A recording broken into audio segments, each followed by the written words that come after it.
Mukhaon ba mo ani guys? Yan siya guys. Tiil ng baboy. Ito tayo nito guys. Paa ng baboy. Paa. Tiil. Ito gagamitin natin. Red bean curd. Loya lang. At saka bawang ang kailangan natin.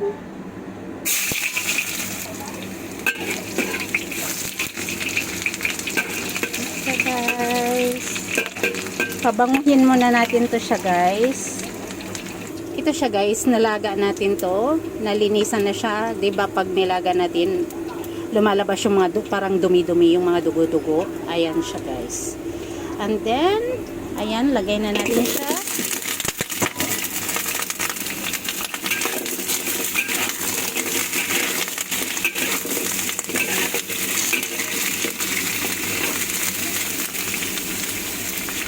Meron tayong rock sugar. Ilalagay natin to sa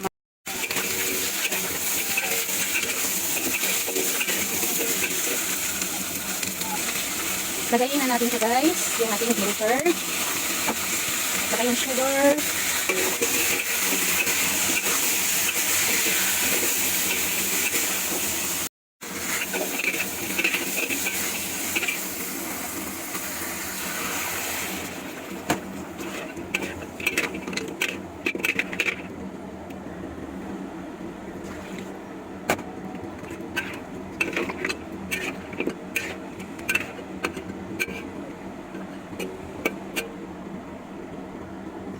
Ayan guys, marami ang tubig kasi medyo matagal-tagal to siya palambutin. Palambutin na siya ng ganyan. Takpan.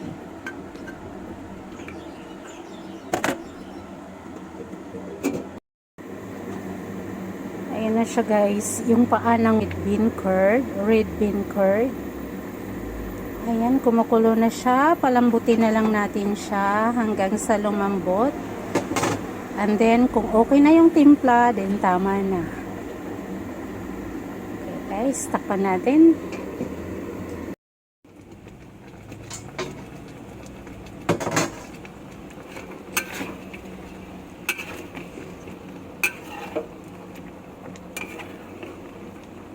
Medyo malambot-lambot na siya guys, pero hindi pa talaga siya ganun kalambot. So, kailangan natin medyo konti pa talaga yung tubig.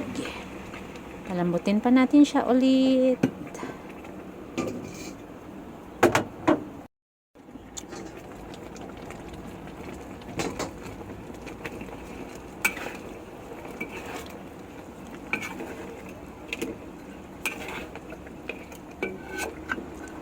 Lami ni ngat-ngaton guys.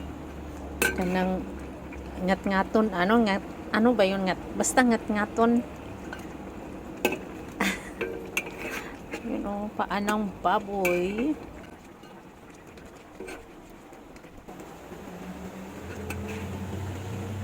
Medyo malambot na siya kasi. Ayan, pwede na siya guys. Init-initin pa kasi ito, so hindi siya kailangan na matuyuan. Siya guys, pwede na. Ayan, paana, ano ba yan? Tiil ng baboy, paa ng baboy with bean curd. Ayan siya guys.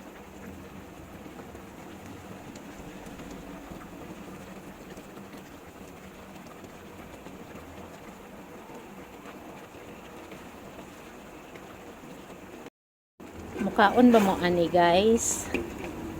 Ayan siya guys. Tiil ng baboy.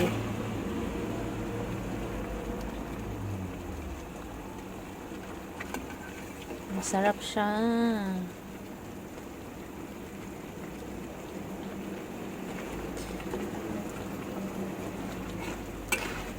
Paa ng baboy with red bean curd. So, yan siya guys. Tada!